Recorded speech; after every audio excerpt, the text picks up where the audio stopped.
Yo te confieso que siempre de joven fui muy europeísta, la verdad. La idea de Europa, de la No, si yo soy integración, me europeísta, pero no sedujo. esta Europa. Pero esta Europa que tenemos Esta no. es, pues la verdad, trabaja en contra, no al lado, en contra directamente de los ciudadanos, de los agricultores, de la gente común, a nivel fiscal, a nivel pues de tantas cosas con esta cuestión climática. Pero yo digo, a ver, vuelvo al sentido común. Entonces, en Estados Unidos la gente no aceptó la inflación, no aceptó la avalancha inmigratoria, no aceptó el exceso este de wokismo. O sea, ¿por qué? O sea, aquí aceptamos todo eso que nos está perjudicando. Es que hay un lavado de cerebro tan brutal, tan colectivo, que no nos damos cuenta. Estamos en una cueva y no vemos la luz. Estamos en situaciones que al final pueden ser irreversibles, que ese es el problema. Mira, si un país se destrozan sus instituciones y viene una dictadura, es recuperable. Es recuperable conseguir echar a los dictadores y volver a recobrar la libertad y la democracia. Si en un país se le destruye su economía, es recuperable porque tú puedes volver de nuevo a rehacerla. Lo que no puedes es si culturalmente destrozas un país. Si culturalmente lo destrozas, ya no lo recuperas. Cuando ha entrado el islamismo, ningún país se ha quitado de encima el islamismo. Solamente uno en la historia mundial, España. España es el único país que fue invadido por los islamistas y consiguió, al cabo de varios siglos de reconquista, volver a sus raíces grecorromanas, visigodas, etc. Pero si te fijas en el resto, son situaciones irreversibles. Pues bueno, con ese conocimiento que se tiene, todo el avance del islamismo que se produce en Europa es demoledor. En Alemania, en Inglaterra, en Bélgica, en Suecia. Tremendo, tremendo. Y yo muchas veces digo, hay países que aunque tengan natalidad baja, consiguen proteger su manera de vivir. Y pongo un ejemplo de un país que está dentro de Europa muy pequeñito, el Vaticano. El Vaticano, por razones obvias, no tiene unos índices de natalidad elevados, ¿no? Sin duda. Sin embargo, hay un reposicionamiento, la gente, sigue existiendo gente, hay natalidad entre los seglares que trabajan y que al servicio del Vaticano, pero se va reponiendo la población del Vaticano con gente de fuera que entra. Pero es gente que para que entrar y asentarse en el Vaticano comparten determinados valores. El Vaticano no tiene riesgo de islamización. Tú estás viendo en las calles de la Basílica de San Pedro la gente haciendo así o rezando hacia la Meca y con las banderas pro-palestinas, todo eso. Yo no lo veo en el Vaticano. Entonces, oye, si el Vaticano lo ha podido hacer, y además ahora hay un papa, digamos de alguna manera, que se le considera como de izquierdas, ¿no? Es un papa peronista, argentino y tal.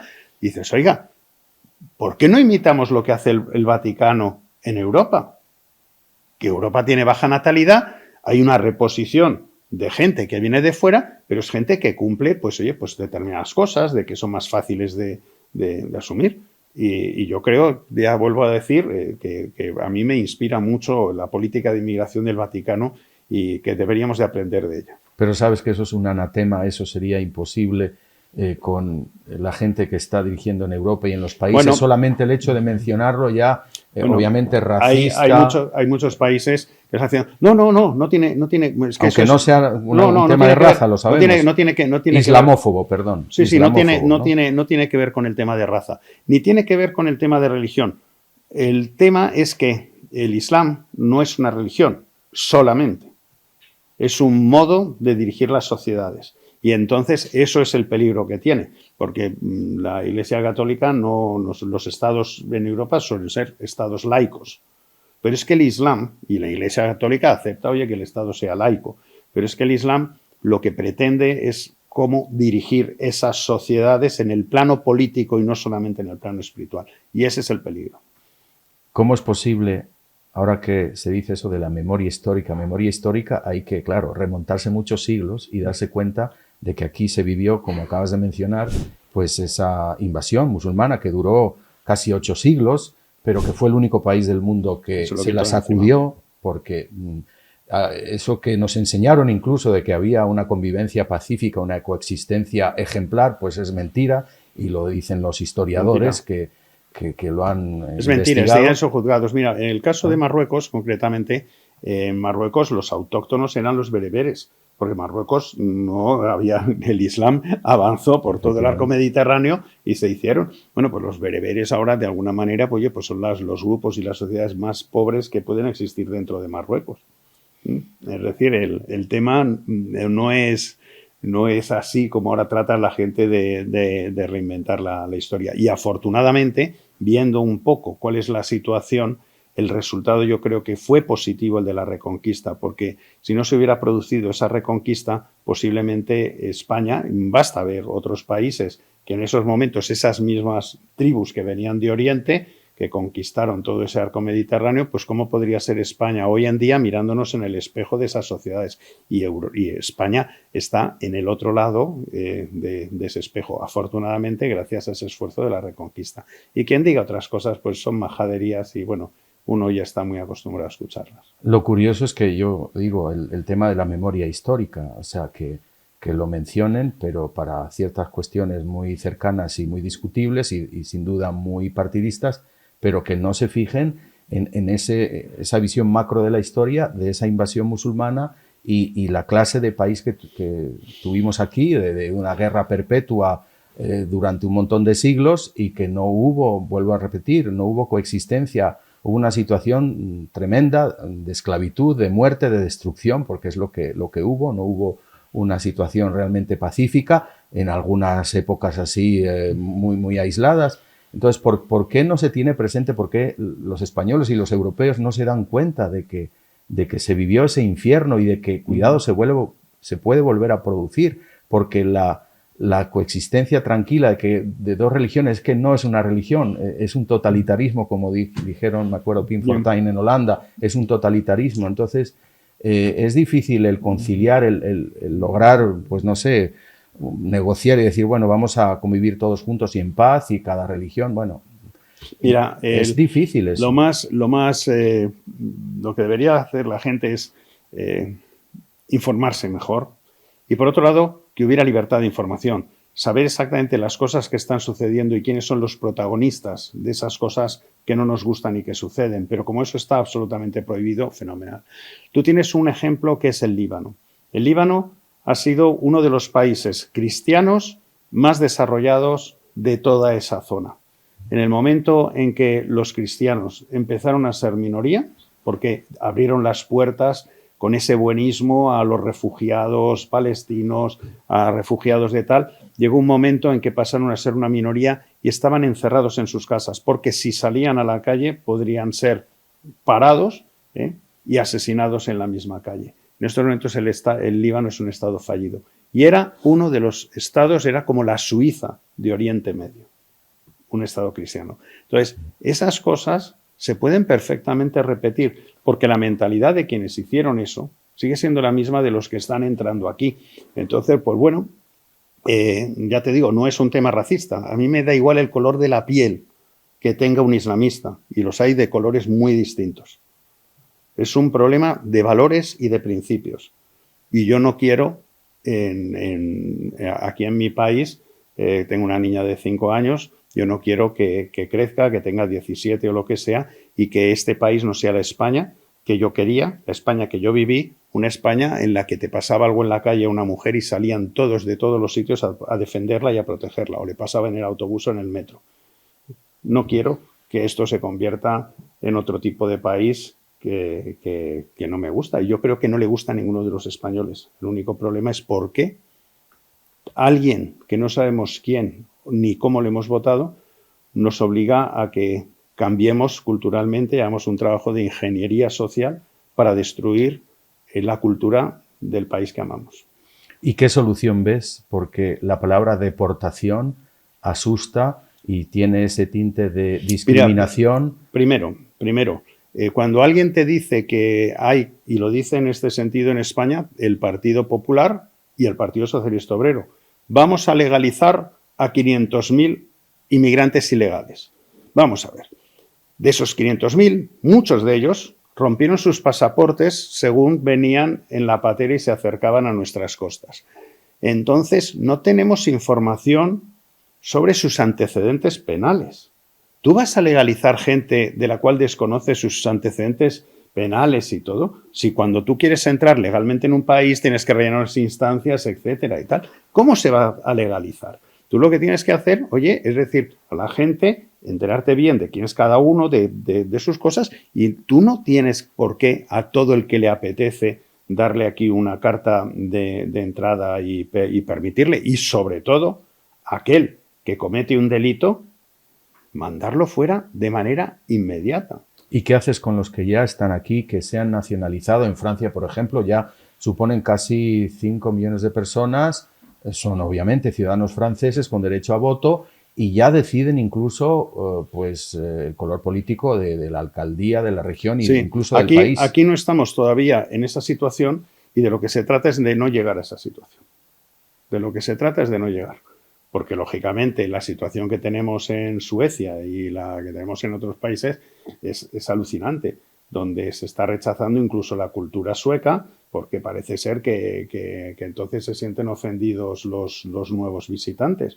Y dices, pero bueno, y luego, sobre todo, habría que haber exigido una reciprocidad con esos países de origen. Lo que no se puede es que los países de origen tú no puedas tener iglesias y aquí lo tengas todo lleno de mezquitas, ¿no? Entonces yo, de alguna manera, sí haría un tema de todo lo que es adoctrinamiento y este tipo de cosas a la gente que ya está aquí, pues inmediatamente cerrarlo. Porque yo, igual que yo creo que no tienes que dejar que haya apología del terrorismo patrio que conocíamos y tal, y cuando tú te enteres que se está adoctrinando la gente en el terrorismo, oye, pues cogerlos, meterlos en la cárcel o lo que sea, juzgarlos después de un juicio, por supuesto, en el momento que en una mezquita tú te enteres que se está adoctrinando la gente, que nuestros servicios de seguridad pues inmediatamente lo identifiquen y esa gente fuera se le quita la nacionalidad y se lo manda de vuelta a su país.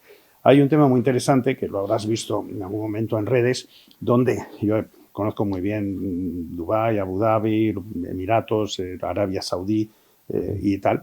He estado trabajando ahí mucho y ellos son muy cuidadosos con todos los fundamentalistas. Es un gran riesgo que ellos tienen ahí.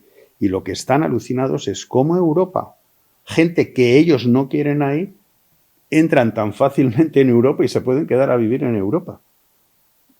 Esto es muy para hacérselo pensar. Que se han vaciado las prisiones en Marruecos y viene gente indeseable que cometen crímenes allí y tienen ese estilo de concebir la vida y la sociedad y vienen aquí con sus cuchillos y bueno, hay hasta un índice un acuchillómetro, creo que lo llaman en toda Europa, sí, porque no es algo aislado, sí, como dicen algunos, es muy generalizado. Lo primero es repatriarlos en el momento que cometieran algo y si Marruecos no acepta la repatriación de aquellos nacionales de ellos, pues sí, pues muy fácil, hay que ver, inspirarse en Trump. ¿Qué haría Trump si un país dice, oye, como Colombia, no acepto a estos delincuentes que te los reenvío?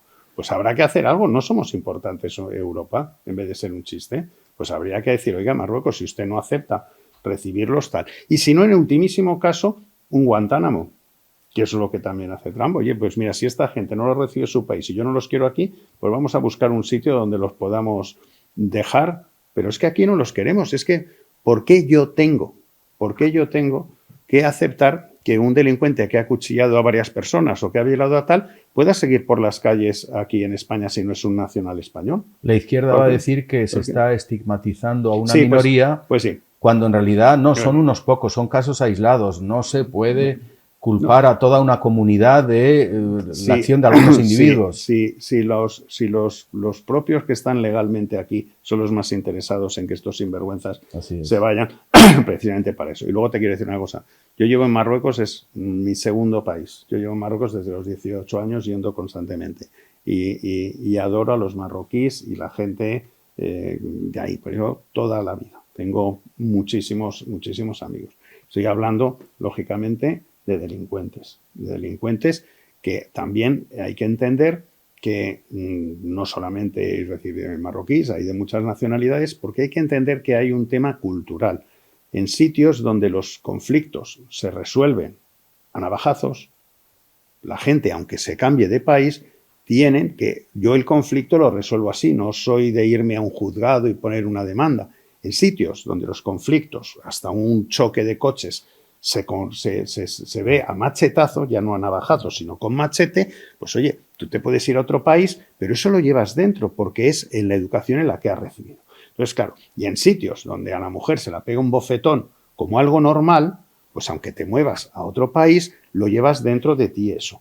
Ahora, ¿qué pasa? Pues las feministas estas que tenemos aquí en España, cada vez que pasa eso, como no dicen de qué país son, de origen, entonces piden dinero para educarnos a los españoles que jamás pondremos la mano encima de una mujer. Y es que basta, que me culpabilicen a mí por una gente que ustedes han traído aquí y que tienen unas costumbres distintas. ¿Por qué no los educáis en origen? Y una vez que pasen un examen de que ya no ponen la mano encima de una mujer, que entren en España. Pero no que entren, que le peguen a una mujer y que luego encima me tengáis que dar un cursillo a mí. Digo, pero esto es una estupidez tremenda. Pero bueno, y esto hay que decirlo.